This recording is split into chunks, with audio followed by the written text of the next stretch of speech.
Thank you for tuning into the podcast of Eden Church NJ, where we take care of Jersey because Jesus loves Jersey. Hit the follow button, share this episode with a friend, and I'll see you soon. Let's get into it. You ready? Ready. All right. So today we're going to begin talking about what we think is going to be two parts. I'm not honestly 100% sure how this is even going to turn out.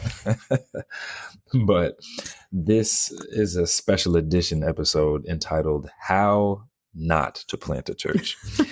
And so I really feel like our church planting journey has been really fun and long and confusing at times and dark at times and encouraging at times.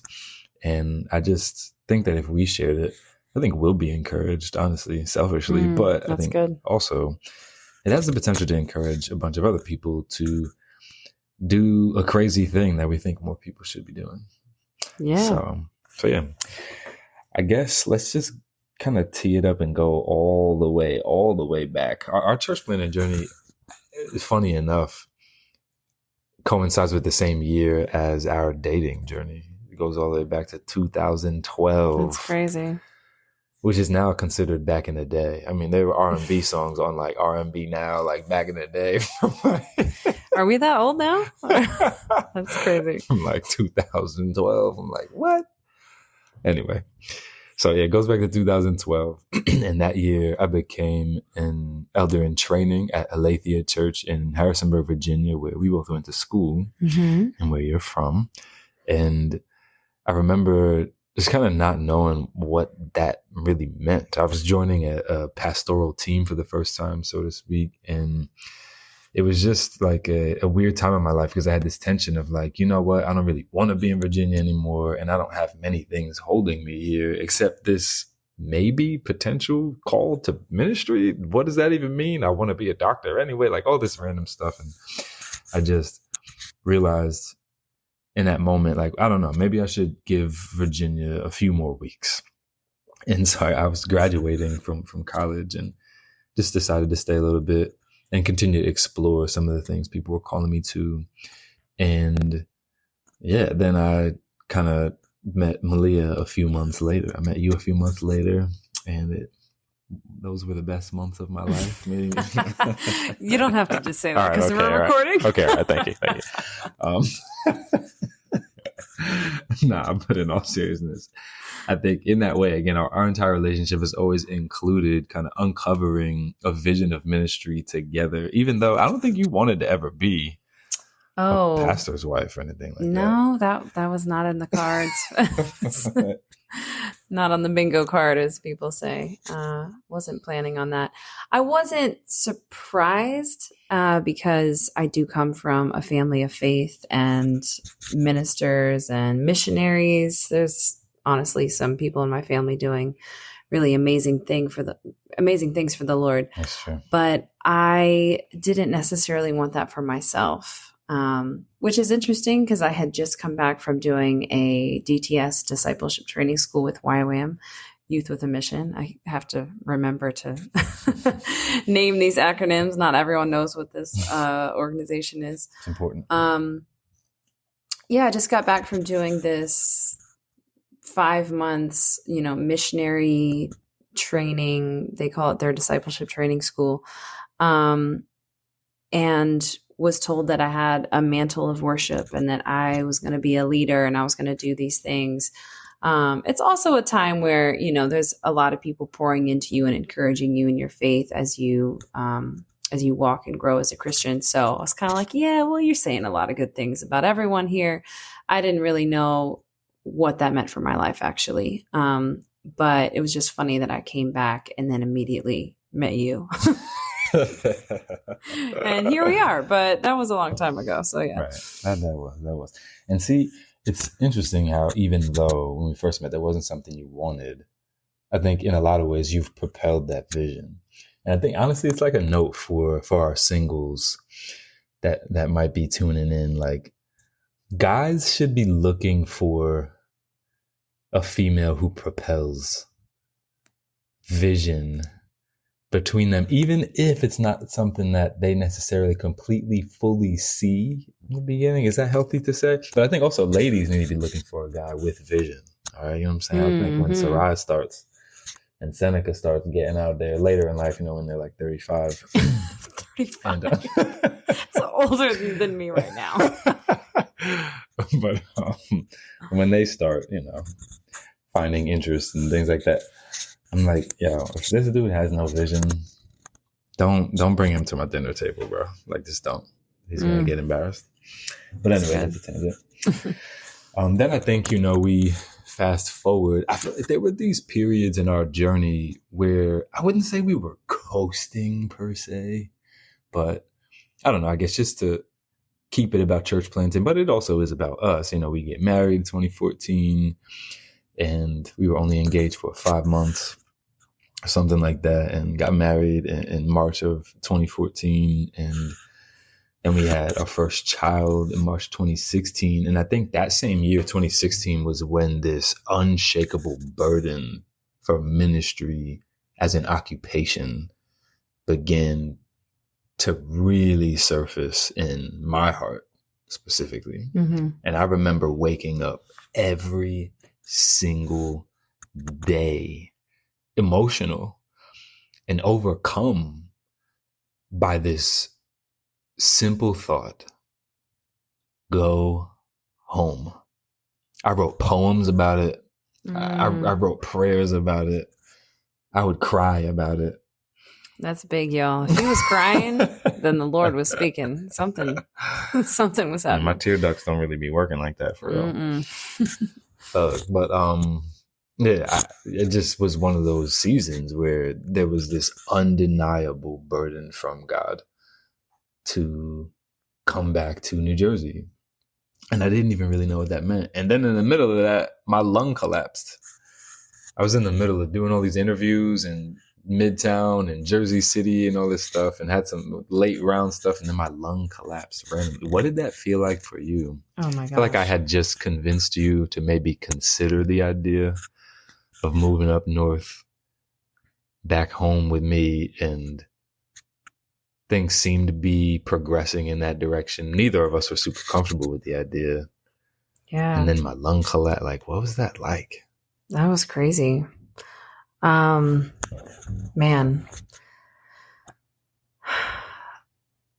it was scary because you could have died.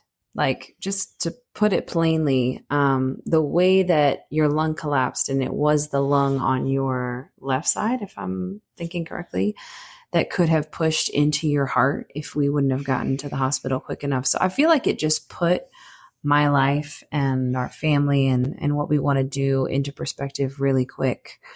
And I just saw how it like rocked you, because you were in the hospital for 2 weeks. It was a long time. Something like that. Yeah, it was like 11 days or something. Yeah, it just really felt like we were set back in that moment, or just like stopped in that moment. And, here I was with like a 6-month-old. It's like bringing him to the hospital every day to visit you, go back home, care for him completely on my own, which like now that sounds like a walk in the park because we've got 4 kids. But at the time it was just like so overwhelming being a new mother and having this kid to care for. And my husband's in the hospital, and this great, he could have died. Like, it was just all overwhelming. Yeah, for sure.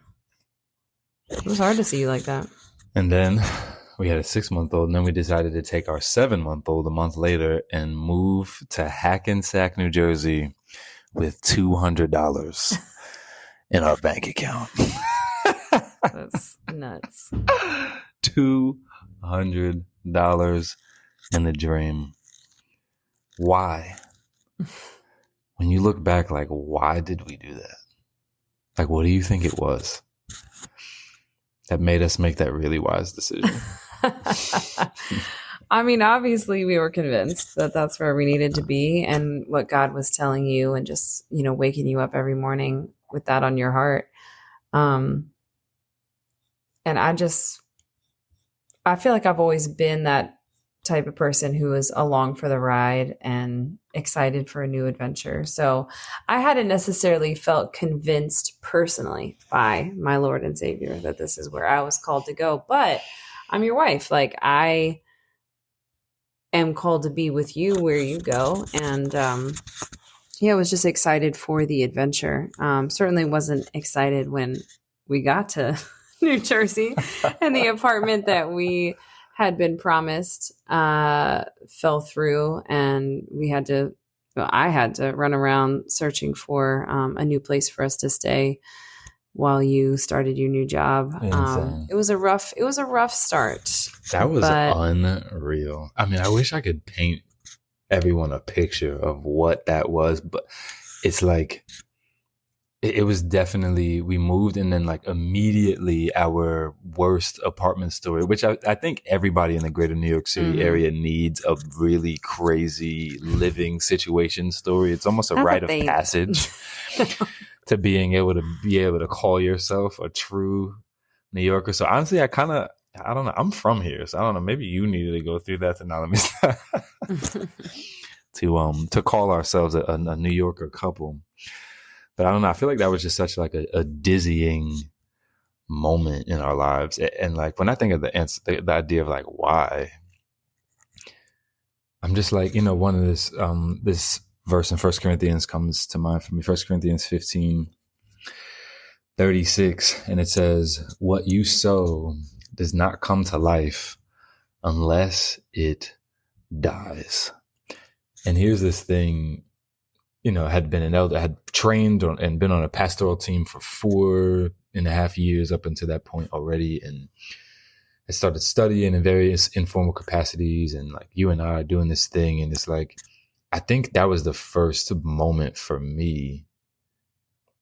It was almost like I was simultaneously leaning into this thing God had planted in me, and then also letting it die at the same time. Like, letting my idea of what this might need to look like just completely die. And I think I did that. We did that a couple of times throughout our journey too. And while we let that thing die, we watched God bring it back to life. Because I remember being in that apartment, like waiting to find the place we were actually going to be staying, because all of our stuff was in like a 1 bedroom. And we were trying to sleep with Titus in that bedroom next to us and all this. It was just insane. I actually remember getting up in the middle of the night and just praying almost verbatim to God, like, I know you say you're good, but I just don't see how Romans 8:28 could be true. That like, I don't see how you're going to work this out for good. I genuinely, I gotta be honest, God, I don't believe you can. But if you can, then show me. And I'd love to say that immediately $1 million dropped out of the sky or something like that. But I think slowly over the course of time, God has shown us that. And even though that was 8 years ago now, almost to the month. Had to wait on that. Yeah. This is crazy. And then the next year we joined Renaissance, 2017. I'm working at Indeed.com, which was my favorite corporate job. I'm not going to lie. I don't often say what my favorite roles to work, but Indeed was just an amazing job to have. But I remember getting on the bus early, the 165T into Port Authority. Like I would take like the 6 a.m. bus that was running down State Street at the time before Titus would wake up. And then I would have to catch that bus home. And oftentimes the weather was crazy that year. There was lots of storms, lots of snowstorms all the time. We don't even get snow like that anymore. Yeah, there was a lot of snow. It was crazy. And I feel like every other night in the winter, there was a snowstorm and it took me 2 hours to get home. And man, I just feel like that was another one of those moments. Like it just really started to change my perspective about maybe what God might be calling us to. And I'm like, well, you know what? Maybe we're just a faithful presence here. I don't know. We don't really got to do anything crazy, like plant a church. Like that's That's maybe too much. I don't know. But what was your mind about, being here that year? And yeah, I don't want to put words in your mouth. I feel like I have ideas about what that might have been like. But what was your thinking? 2017. 2017 has probably been the hardest year of my life. When I think back, I'm like, sad to to talk about it, but other people have been there, I'm sure. I didn't realize that I was suffering from postpartum depression, and it lasted for a long time because we moved when Titus was 7 months old, and we were, at that apartment for about a year. But the whole time we were here, as we mentioned, it started out really rocky with the apartment search. And, we were young, we were broke. I was a new mom. I didn't know what I was doing. We moved to a new place. I had no friends. I just remember crying out to God, like on the daily, just to survive the day. There wasn't, besides Titus, and like, I just remember being like, it's you and me, bud. Like, it felt like it was us against the world because you were gone most of the day. Like, you woke up early to catch the bus. By the time you were home, Titus was probably in bed or on his way to bed. It was just me and him all day. Going to the parks, trying to do free stuff, save money. And it just felt like I wasn't thriving. And I didn't know how to change that. Like, I just kind of felt stuck. And it was hard.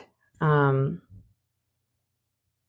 don't have the fondest memories of that year. And I think I didn't realize there were some things I could do to help pull myself out of that. But also, we just, like, logistically, where the community we were building was in the city. And so that was difficult. Like, if I could speak to my younger self now, I would have said, like, join a gym, go to group classes where you can make friends, or like join a book club, or like just try to build community where you live, even if it's not also where you worship. You can do both. I needed people in my life besides Titus and you. That's a fact.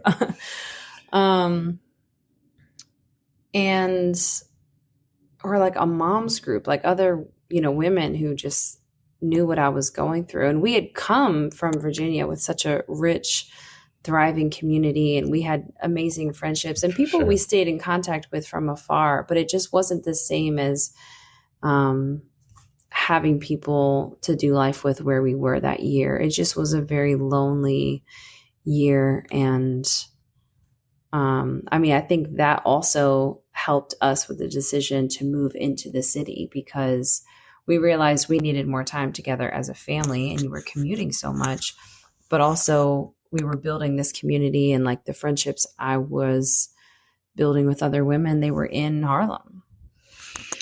Yeah, I think that whole time was just like really shaky for us. I think it's just a word that's coming to mind for me.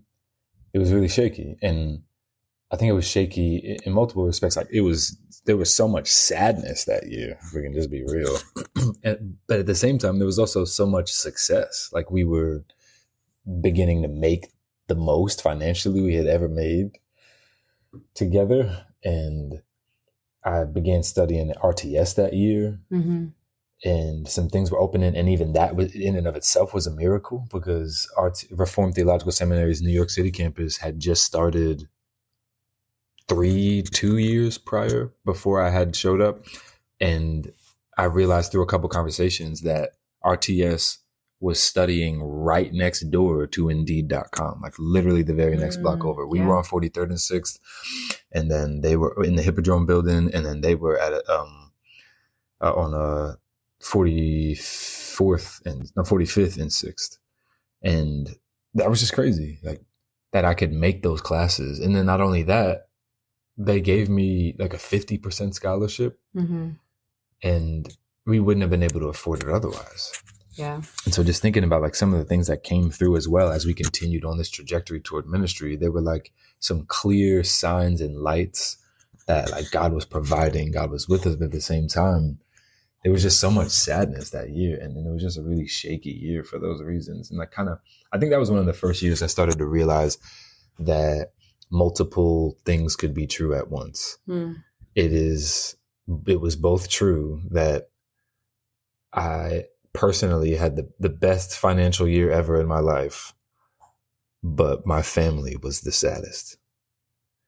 And obviously we had better years in both respects since then, but yeah, it was really tough to grapple with. And then we moved into Harlem because of that. In 2018, we just were like, yo, like it would cut my commute down crazy. I could actually be there to help do morning routine with the kids, and then I could be home for dinner. You know what I'm saying? Like it was almost a no-brainer for us. And we moved into Harlem, and I joined the board of Renaissance, the management team, so to speak, and all these different things. You were able to be closer to your friends. And things were just going well. I feel like that was like a really good year for us, moving into Harlem and figuring out city life full time. Because like I'm from New Jersey, right? So I feel like there's part of me that just wants to believe that I really understand New York City, because I love New York City and I grew up going in like every other day, visiting family or going to some type of entertainment thing or whatever it might be, a sports thing. And I really thought I understood the city until I lived there 24/7, which is just a completely different thing. But I got to imagine not being from the area was probably a really big jump for you too. Yeah, like I felt like it was a jump for me, but like for you, what was that? What was that adjustment like, going from thinking you were just going from Harrisonburg to Hackensack, but really you were going from Harrisonburg to Harlem? Yeah, that was really big. Well, it's interesting you put it that way, because I think as we've gone back to think through, like, why were we in Hackensack for that 1 year? Like, what was that even about? And I almost needed that buffer. Like, yes, I was super lonely and depressed that year, but I don't know if I could have just moved straight into the city. Like, that is such a big jump. Having grown up in a small town where people don't just move to New York City. That was so outside my scope of understanding that I might have been like, no, like, you were convicted, this is where we're supposed to be. But I could have very well just put my foot down, like, absolutely not. But once we were up here and we were pulled into the city, it was something that I was ready for. And I had been building relationships that I was excited to be closer to these people. And then honestly, I don't remember it being hard. Like, yes, carrying a stroller down the subway steps is difficult.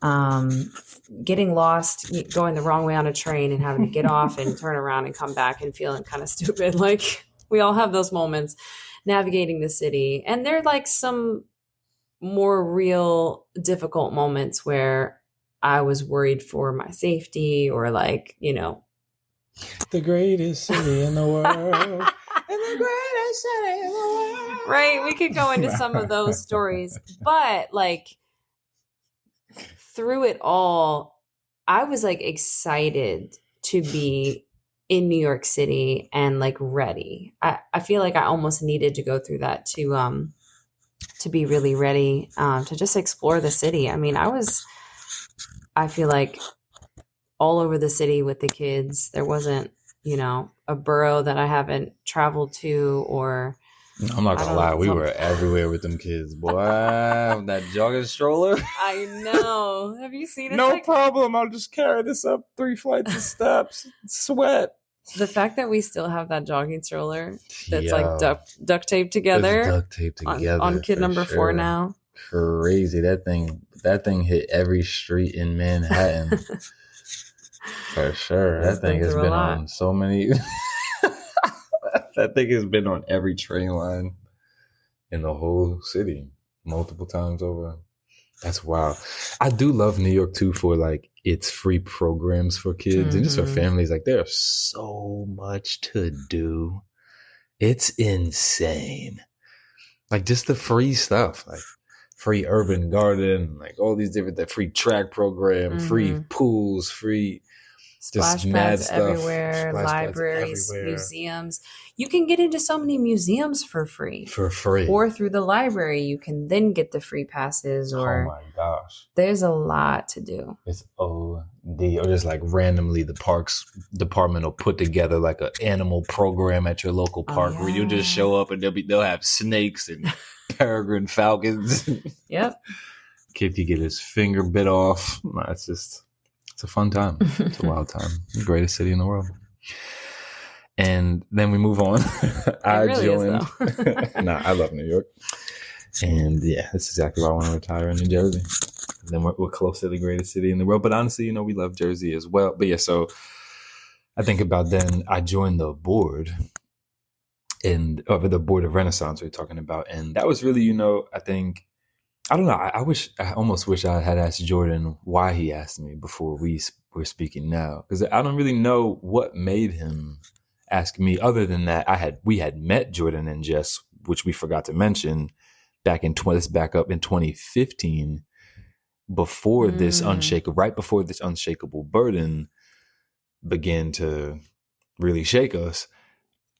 We had met Jordan and Jessica Rice in Philadelphia at Thriving Conference. Shout out to Thriving, Eric Mason, Epiphany, Philly. And we just randomly went to this conference because the call that we were sensing seemed like it was going to be to a context different than the one we had found ourselves in at the time. And so we really wanted to explore with other people who seemed to be reaching similar contexts like the one we are now reaching in 2024. But I remember going to Thriving, and it was just such a blessing, the entire thing. But the very first thing we did was the biggest blessing, because we met Jordan and Jessica Rice, the most generous people that I know. And man, I remember being in that room, and we went to that breakout session. So we went to Jordan's breakout session that he had. It was a pre-conference breakout session about church planting, which we specifically went there to find out about, urban church planting. And there were only like 5 people in his room or something like that, because Brian Laritz was leading another breakout at the same time across the hallway, and everybody went there. But I was like, I love listening to Brian Laritz too, but I really want to talk about church planting. And so I went to this guy, Jordan Rice's breakout, and there might have been more. There were probably more than 5 people. I'm actually messing with Jordan in case he listens to this. He probably won't. But yeah, there were not as many people as were in Brian's breakout. And I remember we just had mad questions. You in particular had mad questions after. And I'm so much so that Jessica peeked her head in like, can we go? Are we ready to go? And then we exchanged information. But then again, I fast forward back to 2018 when I joined the board, just to say that Jordan and Jessica always knew us as people with the potential to plant a church. That's true. And so then when I think about him inviting me to be on the board, I just wonder if he wasn't fostering that. And so I'm so grateful, because I think that a big vision often needs a lot of encouragement from people like that, when like I don't even see it anymore, right? I'm working at a good job at Indeed. We've got our family just getting established in Harlem. We're not in Jersey anymore. We've now left New Jersey. We've left the promised land. You know what I'm saying? And we're back. We are east of the Hudson River, and just building a life there, whatever that looks like. It has nothing to do with ministry specifically, making good money, having multiple kids, and they were probably pregnant at the time with Sara at that point, because it was 2018. Yeah. So, and yeah, just living, a good life following the Lord, but like not necessarily obeying the specific call we felt was on our hearts. And it was in that year that Jordan then invited me to be a part of the board, which I'm just so grateful for, looking at our timeline and thinking about that moment as a really pivotal moment. I think for the first time, even I think I'm literally realizing that in this exact moment right now, that how pivotal that was, because I look at how long we had gone between when we sensed the burden to when we actually acted on it intentionally. It was a long time, You know but what's funny that is too? right in the middle. When we went to Thriving in Philly, I'll never forget, what's his name that spoke on Jonah? Do you remember Charlie that? Dates? No. Paul Tripp? Paul Tripp. Oh, yeah, that's He right. spoke on Jonah. Paul Tripp is the man. I know. But then we walked out and then like really didn't pursue this call for a number of years. It was a really compelling message. Like he was about to walk out of Epiphany and then he was like saying goodbye to everyone. Like he had already decided. And then this one man walked up to him and was like, what are we going to do if people like you don't stick around, like make mistakes, but like stick around to like see them through or something? Mm-hmm. I don't think it was Epiphany. I think it was like a First Pres of Philly or something like that. He was a pastor at another church before then. Oh, okay. I forget the name of the church as well myself, but just to clear that. But that is really good. We did not. Yeah, I remember us both being like, that was such a good message, which goes to show preaching. I say this a lot, Eden. I'm like, don't just tell me good job, because I feel like, I don't know, it's just one of those things. You can be like, that was so good. Man, I just need to go listen to that 3 more times and still not do any of it, but it was good though. Like, I don't know. I feel like we need to be listening to preaching that moves us, not that just motivates us. All right, where were we? So thinking through the board. And then we moved through to 2019. I feel like things just were kind of moving pretty steadily. That year was the year I left Indeed and started working at Monday.com, which is interesting because I remember being at Indeed and I remember being like, you know what, like praying these types of prayers, like, you know what, God, I know I'm called to ministry. I can tell, everybody can tell. Okay. All right. But I'm liking Indeed though. But I promise when I leave Indeed will be when I go do ministry as an occupation. When you have to promise God, like, let me do this thing and then I'll do this thing for you, you already know you're in the wrong. That's a fact. I'm not gonna lie. Yeah, delayed obedience is disobedience. Mm-hmm. Delayed obedience is disobedience. Tell that to my kids. We were certainly delayed in obeying for sure. But those golden handcuffs are real, man. Come on, all them free drinks and free happy hours and free food. Lunches and all sorts of stuff. Free smoothies and free views. The views. Free Wolfgangs, free everything. It was so good. Free shirts, free headphones, free backpacks. Keep going. What else? Free wristbands. Free trips. It was good. The golden handcuffs, they will get you. They'll get you good. And they make you feel good while you're in bondage. Mm-hmm. But yeah, I remember that. I remember praying those types of prayers specifically, like, yeah, I'll definitely. And then I totally found a higher paying, more exciting job and just did that instead. But I remember like inviting Jordan down to lunch. Like the first or second week I was working at Monday, amazing rocket ship startup before the IPO, negotiated a ton of stock options. We're on our way to becoming millionaires, which never came to fruition, but man. And I remember inviting Jordan down. He was like, so how is it, man? You got this new cushy job? And I'm like, yeah, man. And we were at Croquette de Monsieur, which was one of my favorite sandwich shops, was a COVID casualty, RIP, and down near Union Square. And I remember we were just eating some really cost-effective sandwiches, best sandwiches in New York, RIP. And he was like, how was it? How is it? And I was just like, man, it's great. Like the team is brilliant. The product, fire. I'm sold on it, which means I'm going to sell a lot of it. it's great. Everything is, I'm learning so much. I'm never the smartest person in the room. And I love that. But I can't help but shake this deep sense that I shouldn't be here.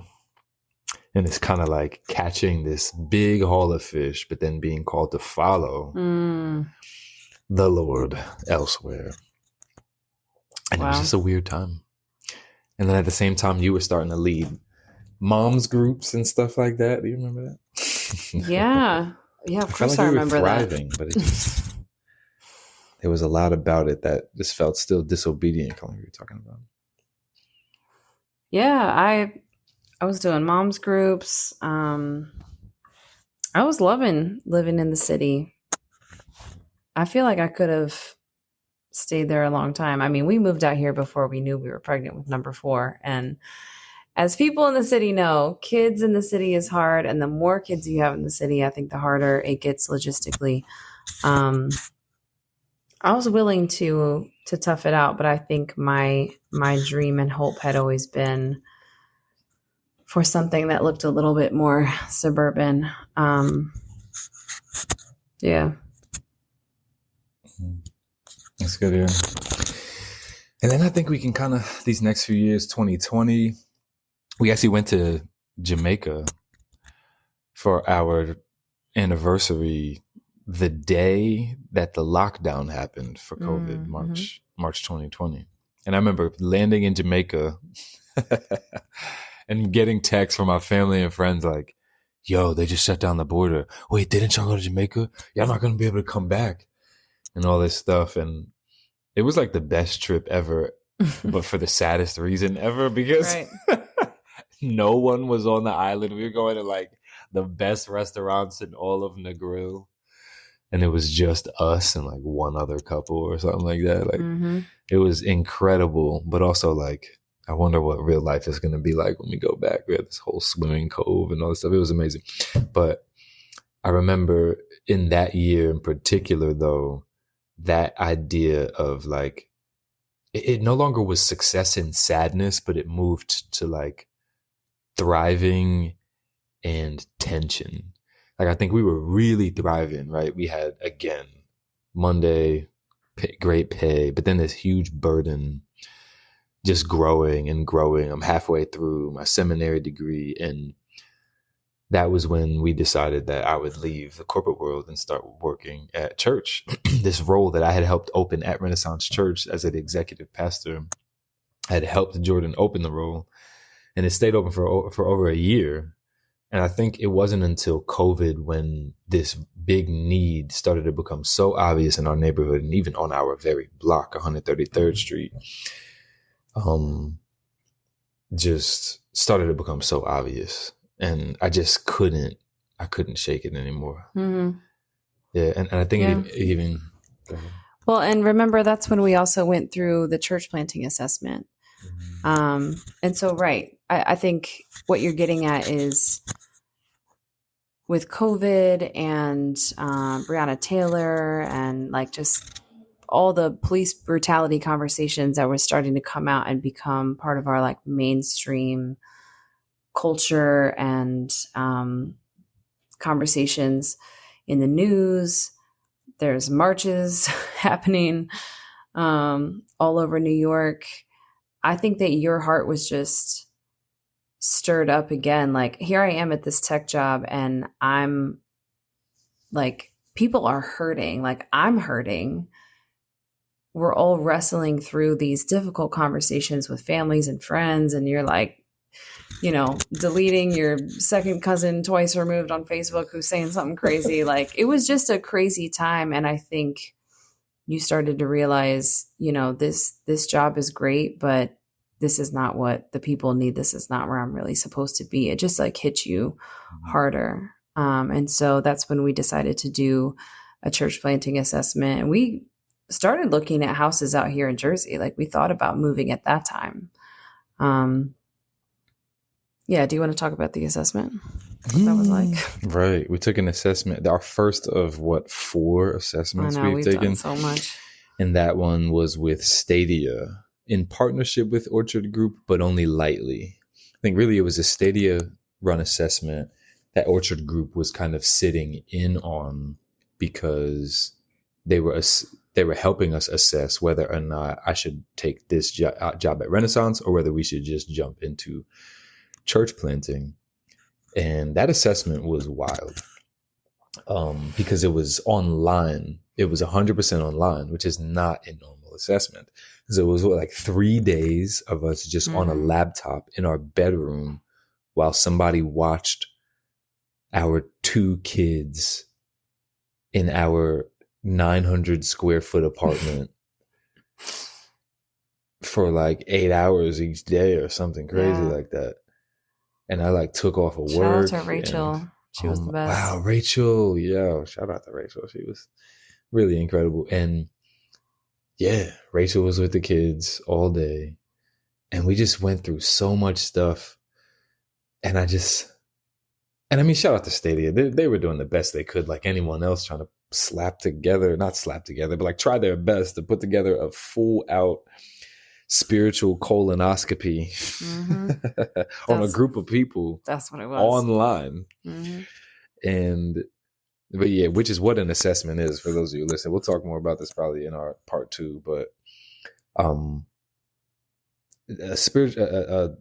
assessment is just like a full out, like they ask you everything, the most awkward questions you can think of sometimes, and the most deeply personal ones. It's just they assess every single aspect of your life. If you're single, even all your relationships, or whether you're married, everything, your finances, all that stuff. And it's really good. I feel like everybody who plants a church should do it. I honestly feel like every pastor should be assessed by an entity that seeks to, like place pastors and things like Stadia did. It was a lot, but at the same time, there was also a lot about it that was unrealistic. We met some of our best pastor couples friends in that assessment. Shout out to the Simonettes and the Barajonas, and who we still are in contact with to this day on a pretty regular basis. Yeah, because of that assessment. Yeah. It's funny. I know some people who have been through the assessment, and it is very rigorous, who I think came out of it like a little banged up, like, ooh, I did not like that. But I actually thoroughly enjoyed it. Like, even though they do a really good point at the end to tell you your strengths and also some perceived weaknesses, it's not all good or all bad. I think even if they tell you like, yes, go plant, you're amazing, they're going to tell you some things to work on too. It was just brutally honest. And I think for the first time, I just was told some more of my like weaknesses and like things to work on, but like in such a loving way. There was some stuff like I really didn't see or know. And then when they pointed out, I was like, oh yeah, that's actually a problem. I thank you for pointing that out to me. That's real, yeah. I appreciated it. Right, it helped our marriage too. No, I'm just we could see ourselves a little bit more clearly. But I think, what you trying to say? I'm speaking for the both of us. I'm speaking for the both of us. But that's so true. And I really feel like they handled it so well. It was just the things I was talking about that were unrealistic were kind of like, what was that thing we did? We put together like a virtual worship service or something like that. We were all preaching like 5-minute sermonettes or something. This is Mickey Mouse stuff. This is not happening in real practice. Yeah, we had to come up with like a name and a logo and like it was like Shark Tank for churches. But we had to just come up with a pitch on the fly with these other team members. Yeah. Yeah, and then and then they always are like, which we'll probably talk about this more, but we might as well get into it now. I feel like a lot of these assessments sometimes, I'm not saying Stadia specifically this time, now I'm speaking more broadly, but I feel like they all are always like, oh, we're totally not weighing you against the other people in the room at all. So don't think we're like pitting you against each other. But you totally are though, right? Like, isn't that why we're all here? Isn't it why we're all in this room? To all of us. Yes. Are we really gonna pretend like you don't know? You're saying yes to somebody in this room, and that likely means that the others are getting a no. Come on. Like that, quit with the presentation. We're not against one another per se, but we're totally being compared. And it was Shark Tank. That's human. Yeah. Shark Tank for church planting. But still very useful. But what came out of that is you taking the job at Renaissance. Because they did tell us that we were called and qualified, and they had some great things to say. They had some stuff for us to work on, which we could also get into. Be happy to share those things. But I think that was when you realize, like, oh, jumping from corporate America work to just starting a church from the beginning would be a huge jump. And honestly, if anyone could do it, it would be Brandon Cobb. But I mean, they were just saying, like, for the sake of your marriage, for the sake of your family with these young kids, and just like, it's not maybe the wisest thing to do. Like, what if you worked at an established ministry and you got some ministry experience under your belt? And then you were like, oh, wait, there's this position open at the church that I'm going to, that I'm leading at, but not on staff at, and I could step into that role. I think that's when your eyes were open to that. That's true. I know I'm like reading through I just pulled up our success factor scores from Stadia. Oh yeah. And I remember reading through this for the first time because they told what they told us after the assessment was that it was like that yes with conditions or something like that. Mm-hmm. It was like, you could plant a church, but should you? We don't know. So we're not going to give you the go ahead. I forget what all their levels are, whatever, but we're not going to give you the go ahead, but we have some suggestions for you. And I remember reading through and I'm like, all these scores are so high, but I think our lowest ones were like directional clarity, communication. Like, communication is how people become aware of and perceive the new church. And then disciple making, which I was surprised by disciple making, because I was like, I felt like we both had a pretty long history of like outreach in the community and pulling people into an understanding of Jesus. But like, we did lack directional clarity about church planting at that time. We were kind of like, well, New Jersey, but like we're in Harlem, and like, I don't know. It was a little weird. It was a little cloudy. I agree with that. And then the communication and awareness, which is something I feel like I'm still working on. Fundraising ability was super low. So I'm just like, to them, I think there were some specific things. The ability to gather and organize people into teams, they said, was super low. I think that was like our lowest. We only got a 2 on that one, which, look at us now, Stadia, you feel me? But nah, but we got teams on teams, okay? You heard? We just had a team meeting today, Stadia. Now let me stop. I love y'all. I know some people that work at Stadia that I do love dearly, but yeah, I knew. I'm just looking at that. That's a tangent. But yeah, so we did that Stadia assessment. They decided that they helped us decide to take the job at Renaissance instead of just jumping into church planting. And I do agree. I feel like it's such a big jump, and we do this in the church for some reason, and it doesn't happen in other like industries and other avenues. And I think we need to be thinking about this a little bit harder, because I think we do this because we think it'll help us plant churches faster.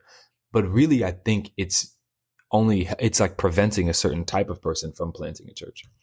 But this is the thing that we do, right? Like, if you put it in the context of like the car industry, it's like we take a kid who is detailing cars, and it's just like, you should be a car dealership owner like next year.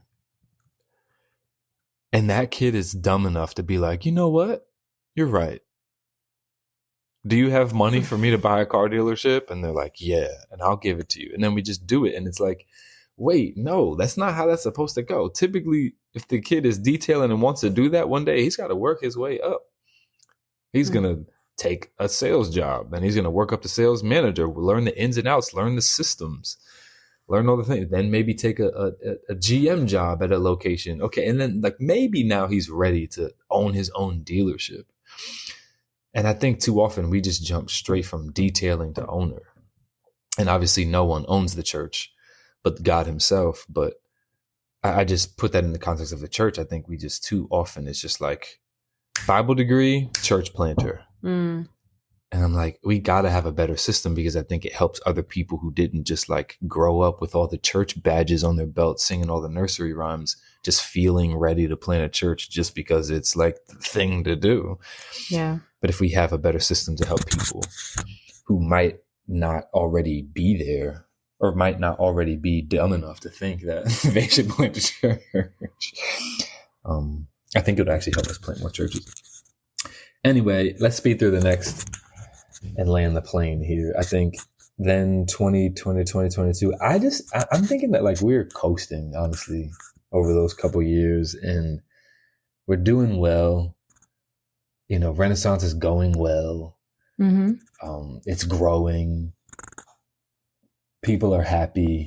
You know, like I will say though, if we're being honest, we were still not sure if we should ever plant a church. I think that you had fully let that idea go. That's true.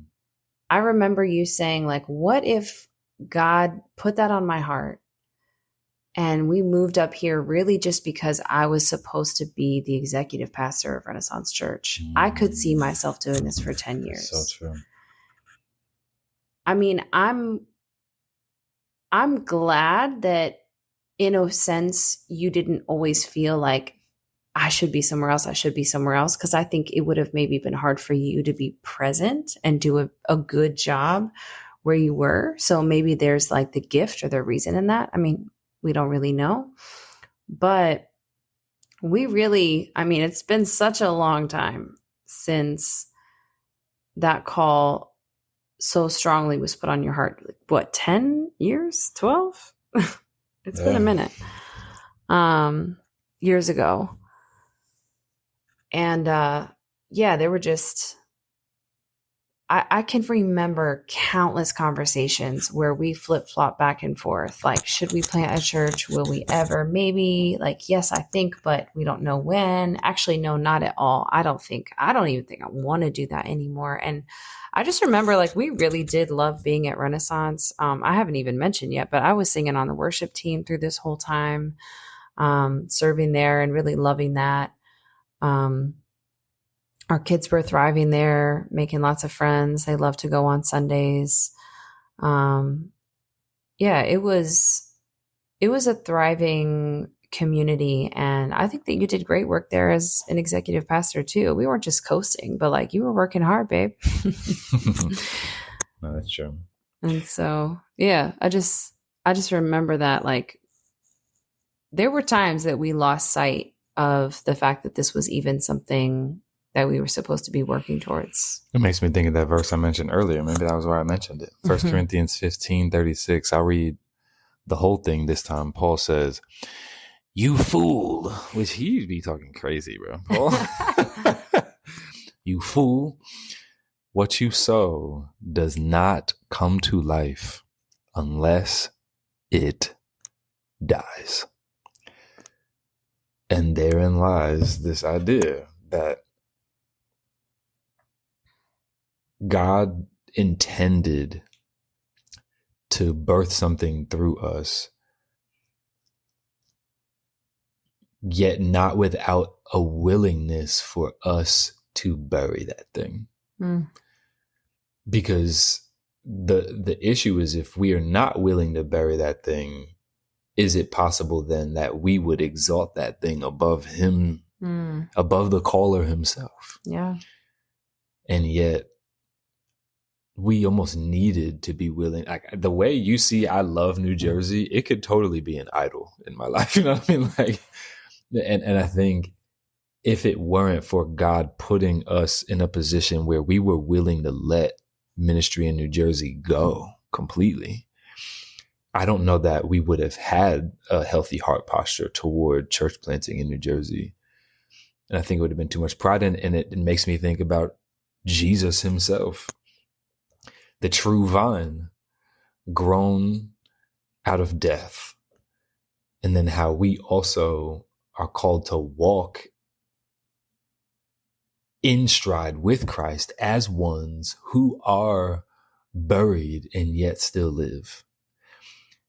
And so I think about that as like this idea. You're so right. I almost forgot to even mention that. Like at Renaissance, we totally were like, yo, this is it. This is dope. This church is amazing. These people are amazing. We chose to worship here before I ever worked here. Mm-hmm. That's a win-win. This is great. And now I work here, and it's scratching this ministry itch I've had for so long, and it's going well. But once again, we couldn't shake that burden that we were doing so well, but then knowing that we were called elsewhere. Yeah. When did that actually come back up for you? Because like I said, I mean, we were doing well, and at one point not even concerned with planting a church. Did it just get stirred back up? It was a message. Jordan preached about picking up those prayers that you had set down. That's right. And I feel like in that moment you were convicted. I remember you coming home and telling me about that. Yeah, that's true. Jordan himself preached a message, specifically about picking up the prayers that you had put down, that you had given up already. And I remember thinking about that. And I think also just God uses all sorts of situations to propel forward his purposes in your life. And sometimes we might view those situations as negative in the moment. And I think even there were some things that had happened, some small things that I don't, just like relationally with individuals, not like on a corporate level, but just some like individual weirdness that still doesn't even quite make sense. And that the only way I think we can make sense of it is like God was really in a lot of ways trying to shake us up again and like remind us like, and I know that this is not your final rest stop, and you need to stop acting like it. I'm preparing you for something. And if you need a reminder, well, here you go. In the form of this person, or in the form of this random scenario or conundrum or whatever it might be. So I think God had used some scenarios, but I think also he just used the wise people in our life, inspired by the Holy Spirit, to speak to us. And I think that then I actually had a vision at night about church planting. And I won't get into all the details because we do need to end here soon in a moment. But I had a specific vision. I remember waking up, and this was probably like February of 2023, and telling you like, this was after weeks of you and I talking about this, honestly, but just telling you like, we're planting a church.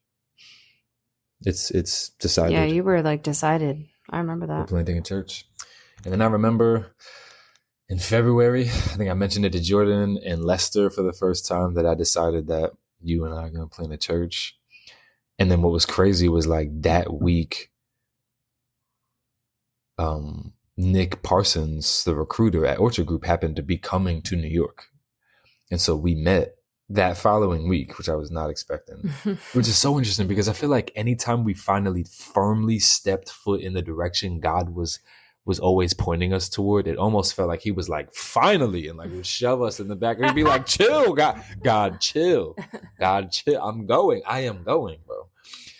And he's just pushing us. And yeah, I feel like that was when the journey really began.